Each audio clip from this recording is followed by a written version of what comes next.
What if you had instant analytics on your PDP images and a faster way to create content that performs better? That's what we're diving into in today's episode, how top brands and retailers are using analytics and automation to stay ahead across retail media and the digital shelf. It's Rapid helps teams scale smarter. They analyze image performance, they help you create optimized assets for retail media networks and the digital shelf, and they integrate directly with PIM and DAM systems for seamless execution. Brands like Pepsi, Mondelez, and Instacart use its Rapid to go beyond basic tools to uncover gaps in PDP and retail media performance by analyzing the images themselves, not just the count. Streamline banner creation across hundreds of formats for Amazon Ads, Walmart Connect, and other retail and social platforms, and launch high-performing content more than 80% faster across e-commerce and marketing channels. If you're buried in manual work or struggling to keep up, this episode and It's Rapid will show you a better way. Visit itsrapid.ai to learn more.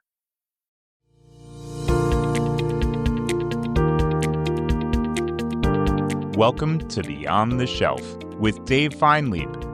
This show is an open exploration of the people and process behind e-commerce. Through conversations with innovators in the space, we learn the stories of these leaders and their strategies for e-commerce success. We publish new episodes every Tuesday morning, so be sure to subscribe wherever you get your podcasts. And now, here's your host, Dave Feinlieb.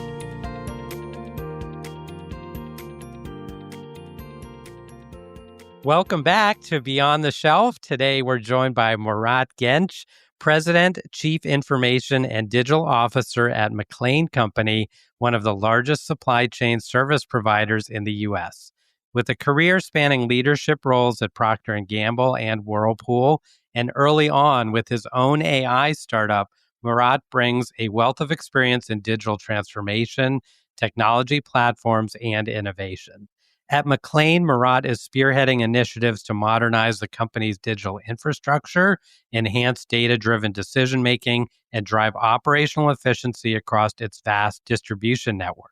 In this episode, we're exploring how Murat is leading McLane's digital evolution, the challenges of transforming a century-old company, and the future of technology and supply chain management. Murat, welcome to the show. Thanks, David. Excited to be here. And this is my third 100-plus-year-old company, so it's becoming a trend.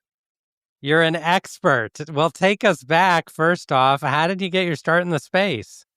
I really liked being part of a business when I was a little kid. My uncle would use me for all his footwork, right? He would send me to cash checks. He would send me to take documents to the lawyer. He would send me to the customers and so on and so forth. And I learned from my dad, like hard work and importance of relationships.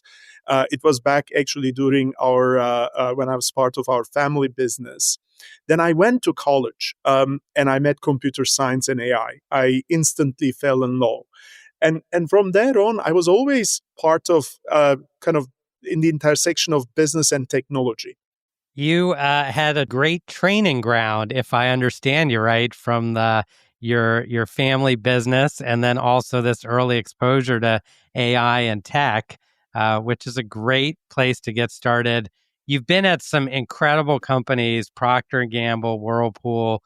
Will you talk a little about those experiences and then your current position at McLane? Yeah, definitely. When I was in college, I was really a builder. I was very curious, and we were solving problems using algorithms. It wasn't really kind of AI ML in the sense we are talking about AI ML today, but we were doing things like computer vision for manufacturing quality, or computer vision for security biometrics, and so on and so forth.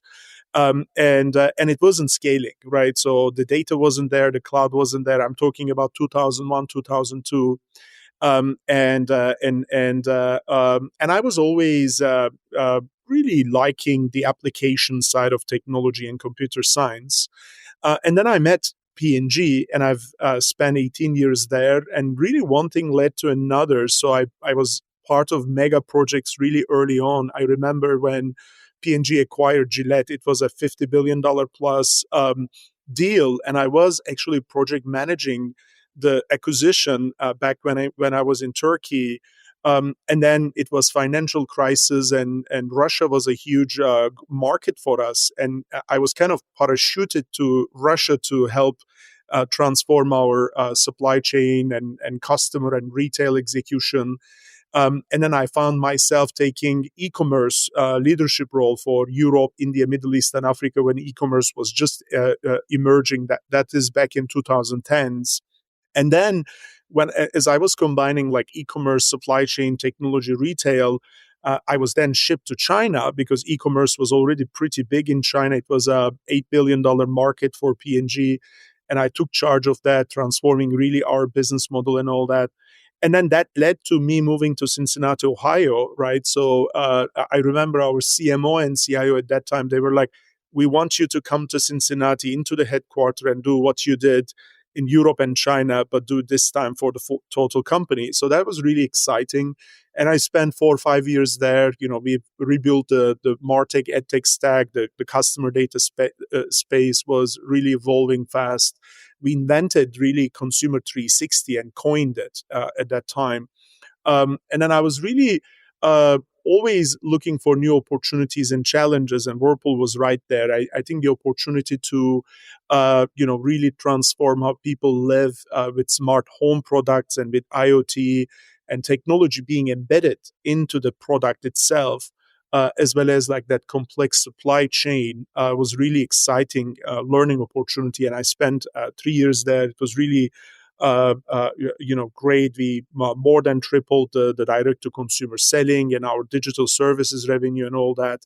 And then McLane came up. They headhunted me about a year ago, and here I am. Here you are. I want to peel back a couple things you said. First off, you're very understated. Being asked to jump into a brand new market, being asked to come to headquarters is a huge deal, obviously. Any rules of the road for going to a new location, as you said, parachuting into a new role or a new position? Yeah, definitely. I think, people, I always, when I talk to some of our interns or when I'm in universities, I tell them there is a lot of, demand for people who get things done, right? And I was a person who really got things done. So, and that one thing led to another, right? So, and when you're parachuted to like Russia in 2008, just during financial crisis, or when you are parachuted to China, or when I landed in US, there is always a problem or a business opportunity or there is a massive change, and there is a challenge coping with it, right? Like when I moved to China, the challenge was we had much faster companies using e-commerce as a tool, and winning a significant market share and customer attention. So we had like 40% offline market share, but our online market share was just 18%. So that was a problem because we weren't winning against nimble e-commerce companies and brands, and we needed to reinvent ourselves. This 185 years old company at that time, we needed to reinvent ourselves, and there was a lot of change needed. At the same time, you are obviously as a human being with my family, and I have 2 boys and my wife Berna. I mean, she has been with me along the way. You are stepping into a new culture as a family, and like I remember when we first landed in Guangzhou, which was where P&G was located. We were starving. I mean, we were starving. And we didn't know how to ask for, like, where is a restaurant The in basics. like really the basics, right? We had, we found out an app and some quick cards and stuff like that. But there is a huge spectrum of all the things you need to deal with, from the basics to that massive transformation. But if you really, I found that like when you're curious about the culture and the people and you are asking questions, you are genuine at learning, making friends, sooner or later, I think you find your way. Great insights, great advice. The other thing I wanted to touch on briefly is you mentioned data, the sort of lack of data in the earlier days of AI and so on. Is that one of the big differences now when we think about AI today versus, let's say, machine learning and algorithms from 10, 20 years ago? Yeah, completely. We actually did an AI conference, a company-wide AI conference when I was in Whirlpool. This was before the ChatGPT moment for the world, right? And we did also an AI strategy because it was in making. And since my college days, I was always very closely in touch with AI. So we educated our board of directors, we created a new AI strategy for the company, and we did an AI day. And I shared a bit my journey during that time, how from like just having few attributes in your algorithms and models and only having few megabytes of data, to the neural networks we were building with only like 15, 20, 30, 40 nodes, to now having billions and trillions of attributes and petabytes of data and very large neural networks you can build, powered by great AI chips and the cloud, the power of cloud you have today. I mean, all of that, as well as open source. I mean, nothing was open source at that time. We needed to build every part of the application and the algorithm and the AI ourselves.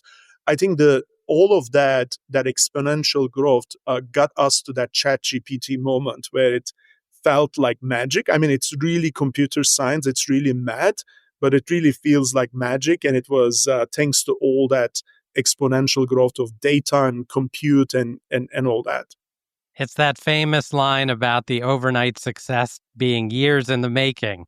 Tell us about today. You're president and chief information and digital officer at McLane. Little about the role and how are you thinking about digital transformation? Yeah, definitely. I think typically transformation is a big part of the job, and you are the CIO, CDO for a large company, and it's a lot about improving how we are serving our customers, and working with our suppliers. Making it more frictionless and building an agile supply chain with AI. It includes improving the lives of our employees, automating work for them so that they can actually go do more higher order value work, more valuable work. So it's really overall leveraging technology, data, and AI to drive growth and value for the company, for our customers, for our employees, for our shareholders. So that's really the job. And then obviously there is, when you have the size of operations we have, more than $50 billion all around US, there is a big operational aspect as well. Operational excellence is core to your business strategy. So when I joined the company, I brought this concept of always on, right? So your applications, your technology, your data, it all needs to be always on, so that we can deliver frictionless and smooth experiences and perfect availability for our customers. Great way to put it. When we were getting to know each other a little bit, talking about topics for the podcast, you mentioned this idea of healthy discomfort, and you also talked about startup speed. Will you elaborate on those a little? Yeah, definitely. So, as I was a builder before my corporate career, then I actually went on to becoming a startup mentor with Endeavor. And then when I moved to US, I actually started also angel investing. I mean, I think founders are really, really a unique group of people operating under extreme uncertainty. Um, the difference for me was I was more a corporate entrepreneur, meaning I needed to do pretty much the same thing, but do it inside large 100-year-old multi-billion-dollar companies. And there are pros and cons, but like the fundamentals are really the same. Right? You see a problem, you see an opportunity, and it's about creating value, and or it's about transforming the way business is done. And there's always a lot of change going on in the company. You need to take that idea and turn it into a scaled product. And you need to go through pretty much the same startup entrepreneur playbook. Now, the more difficult part is when you're a large company, there are lots of established rules, and you need to operate within a lot more constraints. Um, Versus when you're a startup, you're kind of free to do anything you want, right? You only need to operate within the legal framework of your industry or your country. So, but at the same time, in the on the company side, when you're a large company, there are a lot of smart people around you, and when you can solve a problem, and when you solve the problem really well, you can really scale fast because you already have a mega operations. I remember when we invented um, the new algorithmic media platform at Procter and Gamble, and when we have demonstrated the value with one brand in one country, we were able to scale like 150 brands and countries within like 24 months because it already had that massive scale. And whenever you see something working and creating a lot of value, you didn't need to worry that much about the go-to-market or the sales side. You still needed to do that because even in P&G, you have multiple business units and brands. You needed to sell to them, but then you can really scale fast. But it's basically the same thing in terms of fundamentals of being an entrepreneur outside or being an entrepreneur inside a large company, with some pros and cons for sure.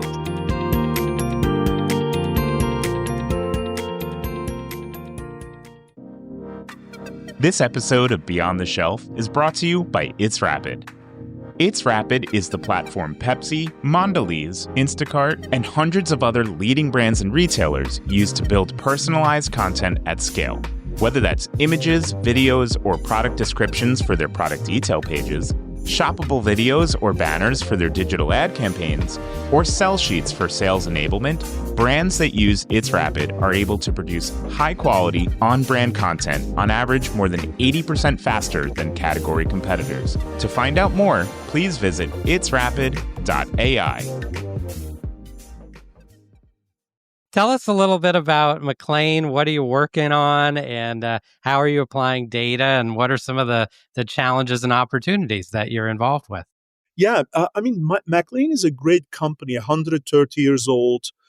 People have really a lot of tenure because the company takes care of people really well, and people have a huge commitment to the company. Many of them have grown from within, and within McLane, and it's also the force behind uh, top brands, which I'm sure, David, you that are in your life every day, right? Like think about Chick-fil-A, KFC, Pizza Hut, Subway, Panera, Walmart, 7-Eleven, all these great brands, great restaurants, great retailers. And among our partners from a supply perspective, we partner really well with Hershey's, Mondelez, Mars, P&G, you name it, right? So I think I've heard of a couple of those. yeah, exactly. And I was really excited when the opportunity came up that I can be part of that massive supply chain and be that force behind those large brands. And since I joined with the leadership team, with our CEO, with our CFO, and our business unit leaders, we are really able to go fast because technology is really core to the way we do business at McLane. And data is really core. There is obviously a bit of like, I want it all and I want it now kind of situation where we are driving our AI products, we are driving cloud, we are driving our next gen data foundation, which is going to be AI ready. We are driving a more agile real-time supply chain. We are building our e-commerce platform and digital customer experiences. So any one of these transformations would be significant for a company. And yet we are doing a lot of these both at the same time. But I'm really blessed with a really strong team with a lot of know-how about the industry, about the company, about the processes, and also amazing support and partnership from the entire executive leadership team. So it has been really fun over the last year. Sounds incredible. You're operating at such large scale. You have multiple projects going on.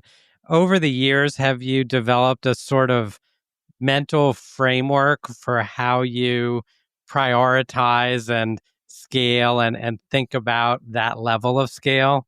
Yeah, definitely. I think that's really the toughest part of the job in a way, because you see so much value opportunity, right? You see so much opportunity for transformation, and you want to do it all, but you have to prioritize, right? And you need to make sure you can go faster than your organization and faster than the company, but still at a pace where you are bringing the broader organization along.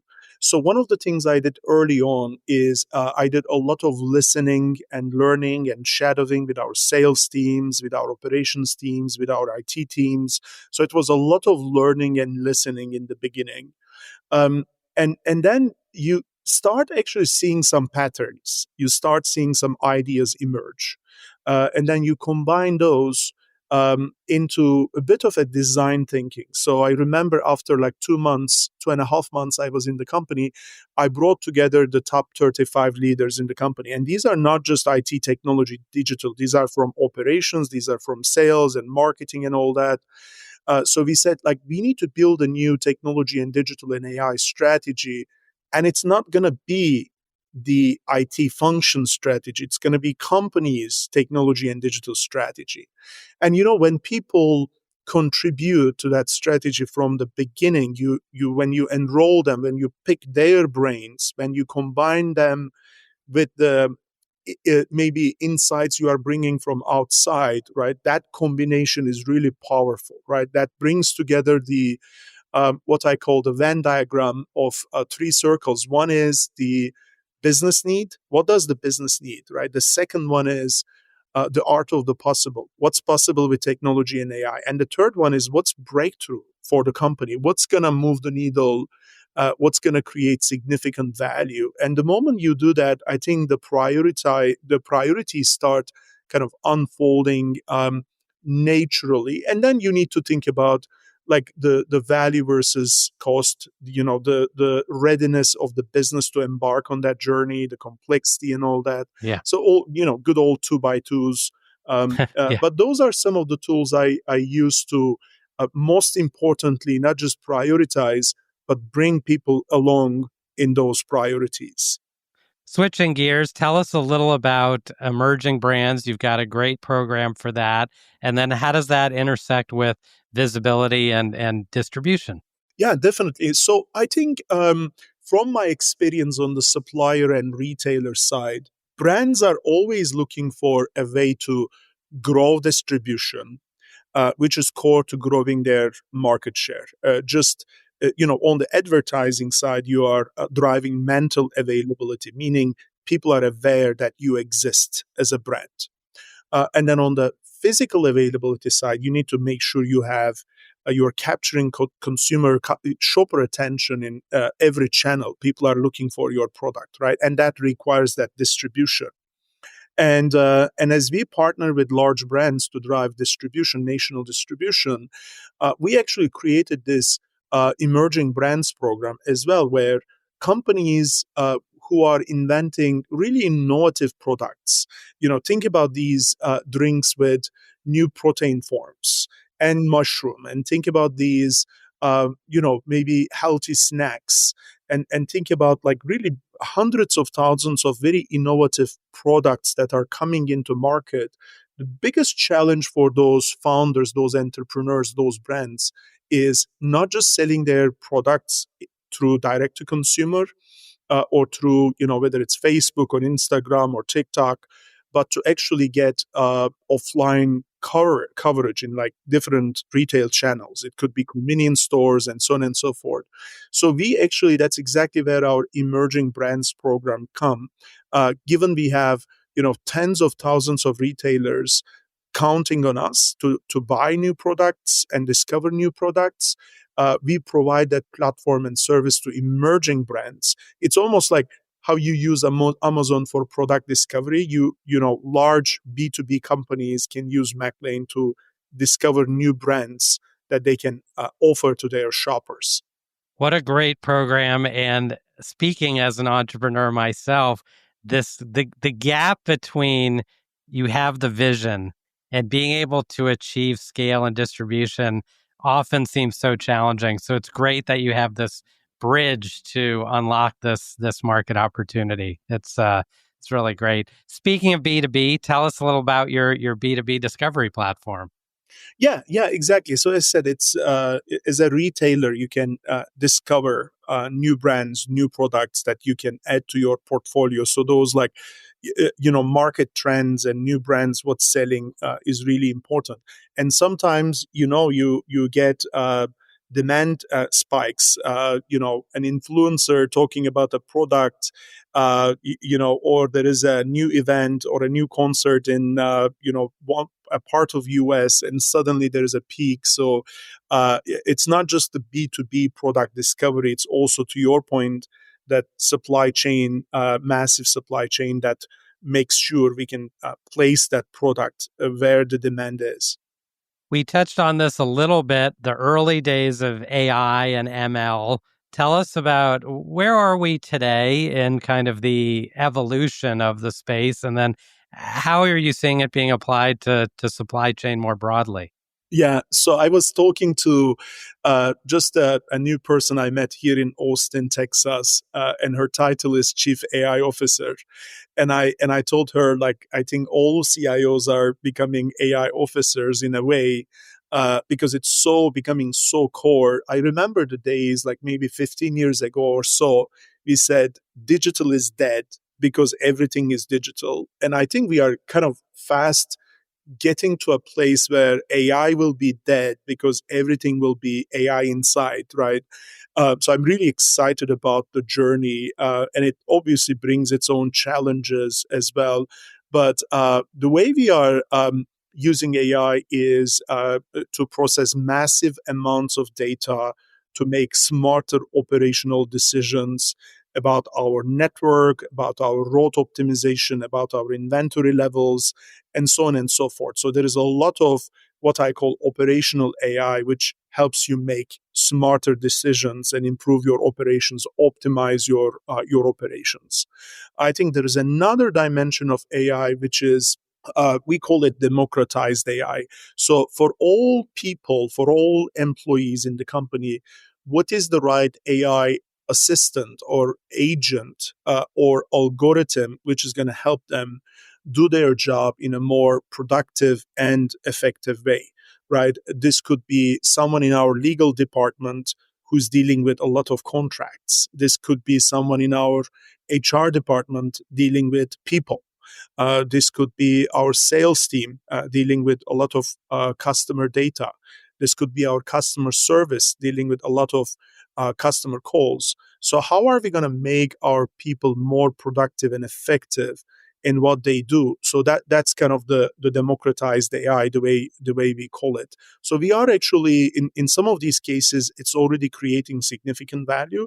In other cases, it's early on and it's more experimental, and we would like to be part of the experimentation and we would like to learn ourselves hands-on.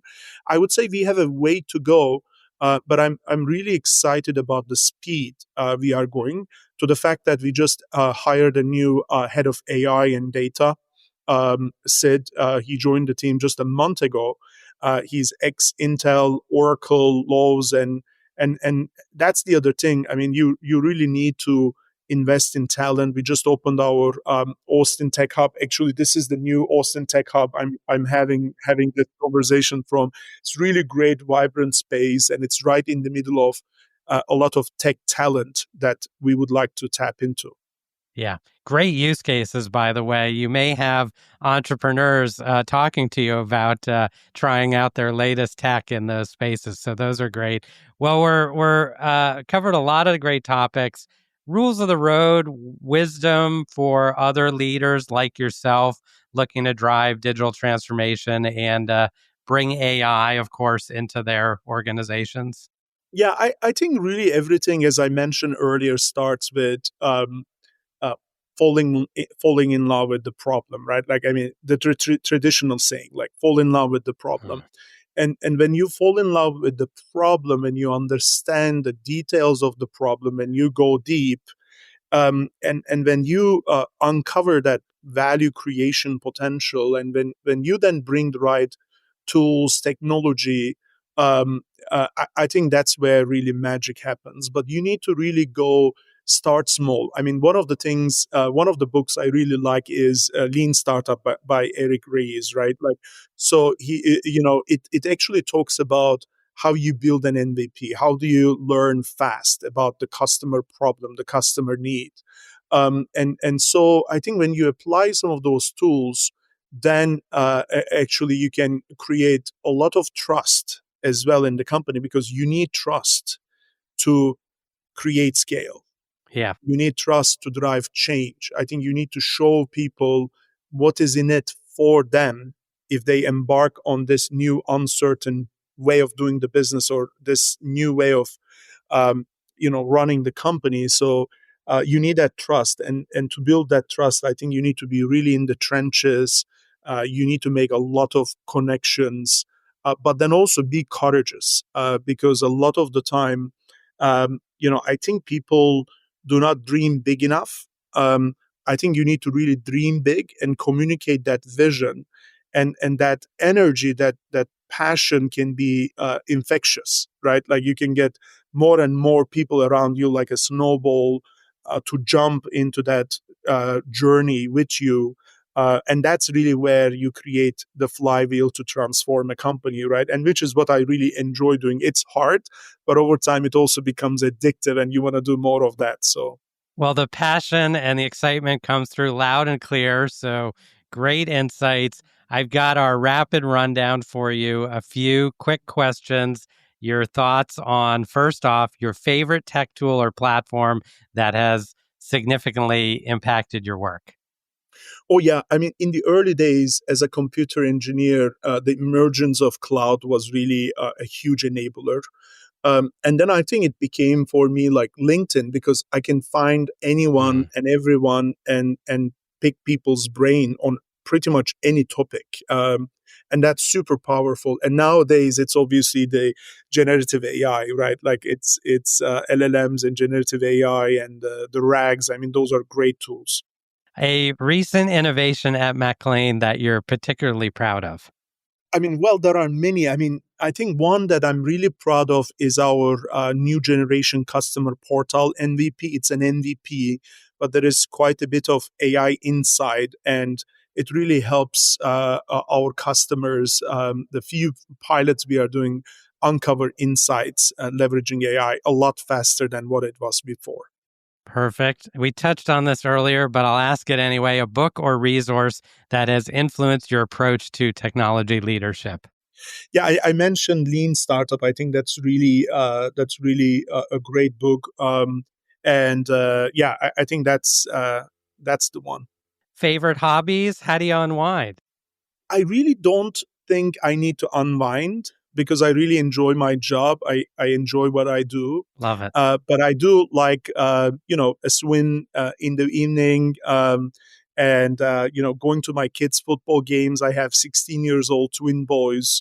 As we moved to Texas, they were able to both start in in their team. So I really enjoy, I mean, seeing their growth and their games and all that. So those are really kind of some of the go-to activities on my free time.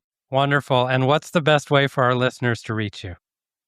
I think LinkedIn is really the best channel. I'm obviously any leader in my position. We get a lot of messages, but every now and then I do a quick scan and look at the DM. So, but yeah, I think LinkedIn is probably the best channel. Perfect. Murat, I've learned a ton. Thank you for being so approachable. You're so understated, and so many good ideas and words of wisdom. So I appreciate you sharing those with me and our listeners here on Beyond the Shelf. And I hope you'll come back soon. Yeah, definitely. Thanks, David, for the opportunity, and look forward to speaking soon.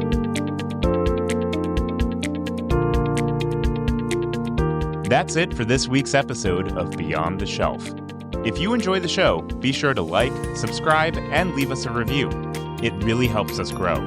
And feel free to share us with your colleagues so they too can hear weekly perspectives from the brightest minds in e-commerce. You can also check us out on LinkedIn, where we post clips from each episode, share Dave's takes on breaking industry news, and much more. Beyond the Shelf is a production of It's Rapid. Our host is Dave Feinlieb, and our producers are Sean Levy-Ashvili and Jake Musiker. Thanks for listening, and we'll see you next time on Beyond the Shelf.